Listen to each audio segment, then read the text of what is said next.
En hommage au jeune Quentin, je vous demande d'observer une minute de silence. Tir de barrage cet après-midi à l'Assemblée contre LFI, venus de la droite et de l'extrême droite. Cette violence, c'est celle qu'a voulu Jean-Luc Mélenchon comme un outil politique, quand il a déclaré qu'il fallait tout conflictualiser. Si LFI est innocent, si vous n'avez rien à voir avec ce qui s'est passé, où est Raphaël Arnaud? Où est le député fondateur de la Jeune Garde? Pourquoi se cache-t-il aujourd'hui? Le maintien de l'ordre public relève de la compétence exclusive de votre gouvernement. Pourquoi aucun dispositif n'a été prévu, ouvrant la voie à tous les débordements alors que les renseignements territoriaux étaient avertis? Il accuse aussi le gouvernement de 2 poids 2 mesures avec les victimes des violences d'extrême droite. Réplique immédiate du Premier ministre. Ce que vous venez de faire est absolument ignoble et abject. Il est temps que vous fassiez le ménage, Madame la Présidente Panot. Le ménage dans vos propos, le ménage dans vos idées et surtout le ménage dans vos rangs. Pas de surenchère.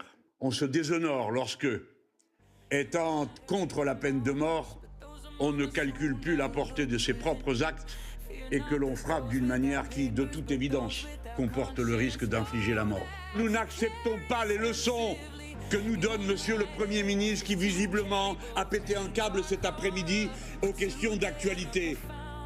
Une information non confirmée placerait l'assistant parlementaire de Raphaël Arnaud sur les lieux de la mort de Quentin Derenque. En tout cas sur les lieux de la rixe. A fortiori, si les militants antifascistes appartiennent bien ou appartenaient bien, puisqu'elle est en cours de dissolution, appartenaient bien à la Jeune Garde, il y aurait un lien plus large, puisque Raphaël Arnaud, cofondateur de la Jeune Garde, est aujourd'hui député insoumis. Donc, on ne peut pas dire qu'il n'y a aucun lien.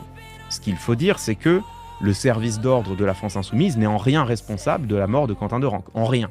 Ils ne sont même pas au même lieu. La Jeune Garde n'est pas un mouvement appartenant à la France insoumise. C'est difficile de dire qu'il n'en est pas proche. Pour l'instant, attendons d'avoir des informations confirmées ou non. Donc il est temps d'apporter un peu d'interprétation. À quel moment on a considéré que Némésis était une voix légitime, ordinaire et tout à fait banale dans le débat public? Enfin, je vous rappelle quand même que Némésis, c'est des jeunes femmes qui sont pour le communautarisme européen, qui plaident pour la remigration des immigrés. Vous comprenez bien que chez Némésis, on appelle à la déportation des immigrés, sans doute y compris quand ils sont français, sans doute même des fils et filles d'immigrés.